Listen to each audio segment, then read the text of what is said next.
Hi everybody, Golden Era Bookworm here, and today I'll be talking about the correct way to use the standing preacher curl bench according to Vince Gironda's methods. Vince believed that the preacher curl bench was a valuable tool in the development of all aspects of the biceps, and in this video we will get into the different ways the preacher curl could be performed on the standing preacher curl bench.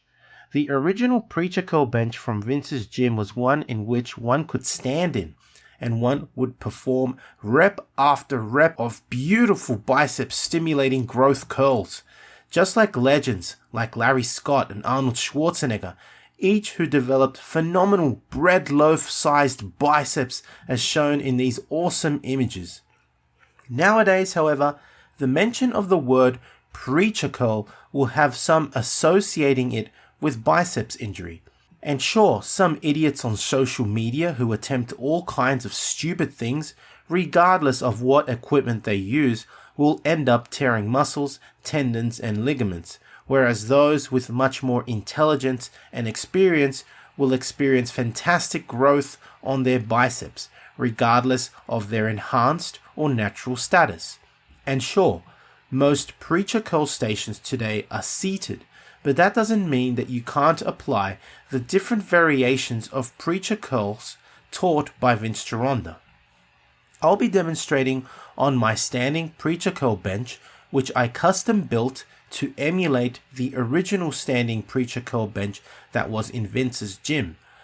I will also be demonstrating setting up on the seated flat edge preacher curl that most gyms have for those that wish to try all these different preacher curl variations. Now, prior to performing any biceps work, especially preacher curls, it is highly recommended that you warm up the forearms with exercises in both the pronated and supinated wrist positions, such as wrist rotations, reverse curls, and seated wrist curls. This will ensure that blood has reached the upper and lower arms and will enhance your performance in your biceps workout. Firstly, let's get into the setup. For those fortunate enough to have access to the standing preacher curl bench, you want to place your feet under the pad and your body, the trunk of your body, right up close to the back of the pad, like you're almost cradling the pad between your trunk and your legs, and you'll want to keep your knees slightly bent as you stand. One of Vince Gironda's criticisms was that trainees placed the pad too high on the chest, to the point where the armpits were basically resting on the pad. Vince Gironda stated that this position, this high position, only allowed the low biceps and brachialis to work. I mean, it was favored by Larry Scott, but it wouldn't work the full belly of the biceps, which you can grow very well on the preacher curl bench. Unless specified, Vince recommended the top of the pad be set to 3 inches lower than the lower pectoral, as this would allow one to finish the curl properly. And this is another error that Vince Gironda noted in the performance of the preacher curl. The correct way to finish the curl, according to Vince Gironda, was to lean forward slightly and touch the barbell to the chin, so that the high biceps and coracobrachialis comes into play, giving the biceps a full round look.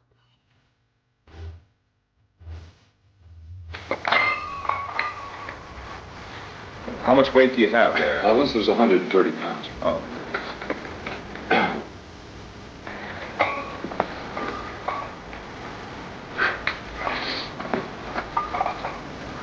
If you get tired, just throw it at me. I'll catch it.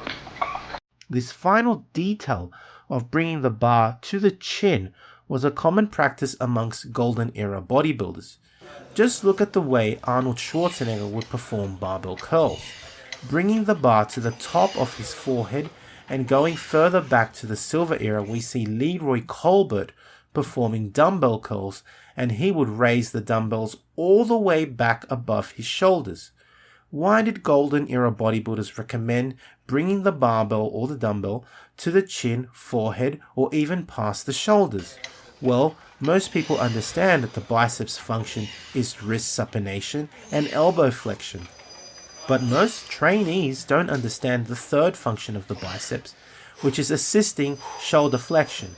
and therefore raising the elbow to move the dumbbell or barbell closer or past the head produces an incredible contraction in the biceps, a cramping sensation almost that really stimulates further growth in the biceps. For this reason, you want to set up your elbows at the top of the pad, the curved part, which should be set below your chest. I don't think 3 inches below your chest is necessary, and this kind of detail, in all honesty, will most likely vary as we all differ in height and structure. Once set up, you want to curl the barbell or dumbbells by digging your elbow into the pad, and the best way to do this is to think about depressing and retracting your scapula. In doing so, you set your upper body structure up as well as your spine and your posture so that when you dig your elbows into the pad, you can exert maximum leverage when performing preacher curls. Depressing and retracting the scapula also protects your shoulders from shoulder impingement, which occurs commonly with biceps exercises. Once your setup is correct, it should feel like your upper body setup is so strong and fixed that you can air sit on the preacher curl bench. Setting up on the seated flat bench preacher curl is not too different, except you want to sit right up against the pad set below chest height and have the elbows placed at the top of the pad where it's curved. I have actually explained this in a previous video which I recommend you watch because the design of the flat bench preacher curl pad is not as optimal as the design of the original preacher curl pad, which was rounded. So now we are going to look at the preacher curl variations that Vince Gironda taught, which involved varying the elbow position to affect the different heads of the biceps. To work the outer head of the biceps, which is the long head of the biceps, one should keep the elbows tucked in together and the hands placed out slightly wider. The barbell should run through the palm from the base of the index finger diagonally across to the lower part of the palm on the medial side of the forearm. As the weight comes down, you want to bring the barbell down, extending at the wrists, and you want to rock forward so that you are almost leaning forward. And as you begin to curl the bar, you flex at the wrist first, then rock back and flex at the elbow, digging into the pad with your elbows. Bring your head slightly forward and bring the bar to touch your chin.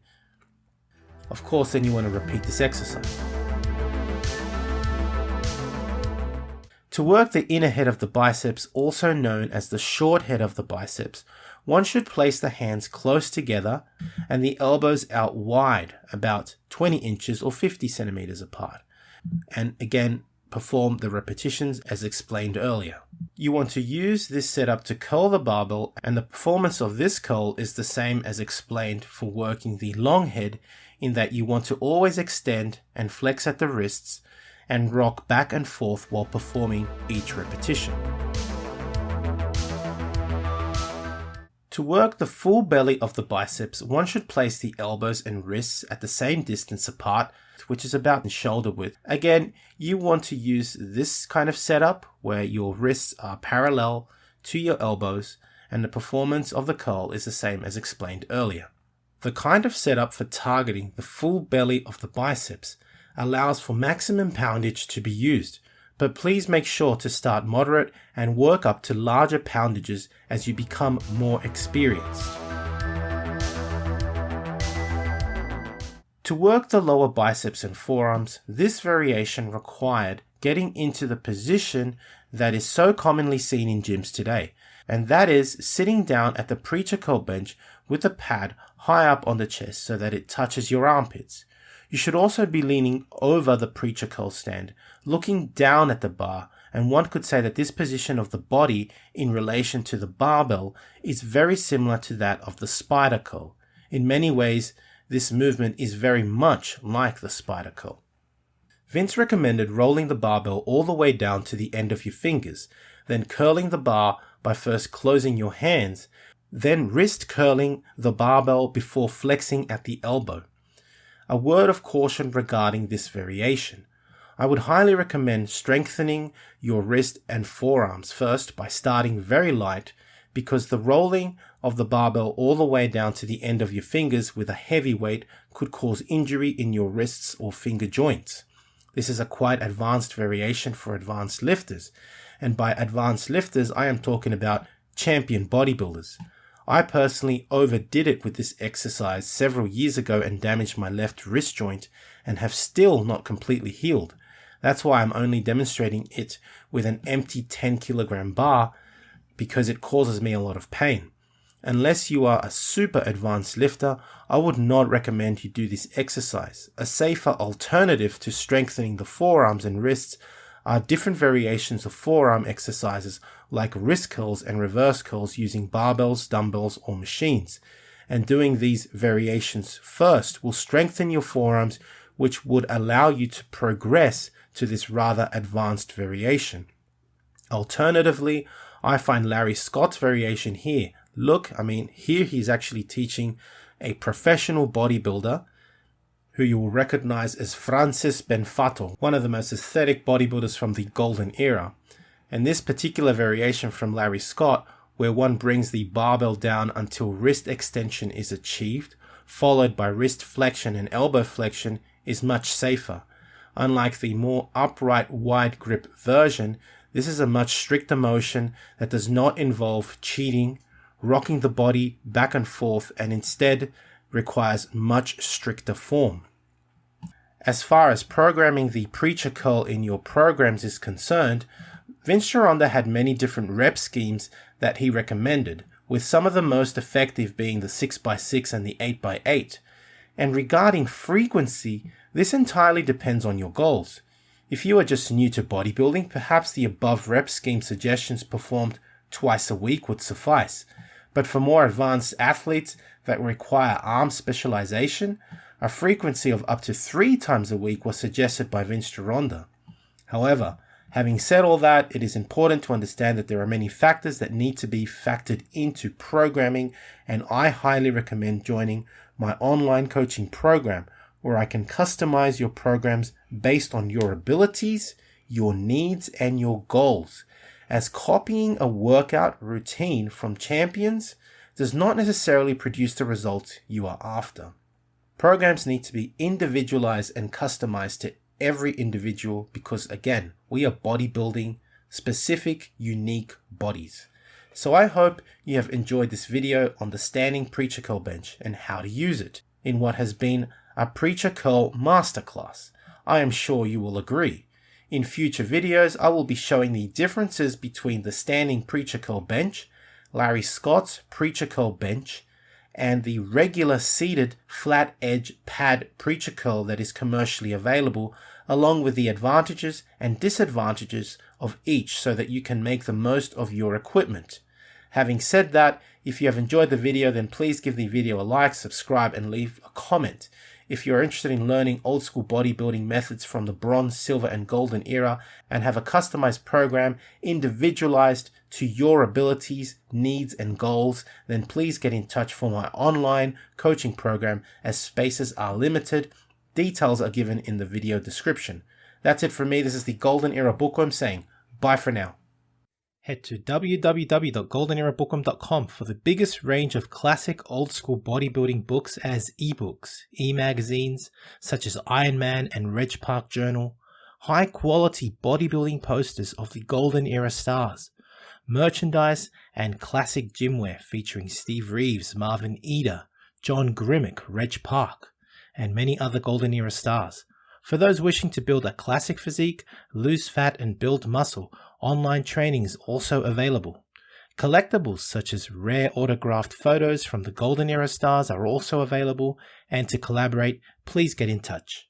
Now, if you're interested in learning more about Vince Gironda's approach to bodybuilding, his principles, and all these tips of wisdom that he has, there's so much stuff that probably hasn't been proven by science, and it will take science to prove or disprove Vince. But to be honest, these 3 books, I believe, which I call the Classic Physique Bundle, are the best books that Vince ever came out with. And they, of course, are the Wild Physique, the Master Series, and the Pro Series. Have a look at it this way. The Wild Physique, I believe, is like the ABCs of Vince Gironda's Principles to Bodybuilding. He teaches you the exercises and his principles. But how do you put them together? Well, the Master Series is a 14-month program of using all of these principles, all of the diets that Vince came out with, all of the exercises. And of course, the Pro Series was a book that he came out with later on, specially targeted for getting into competition. It's just these 3 books, as I call it, the Classic Physique Bundle, Vince's best work, and available, of course, at www.goldenerabookworm.com.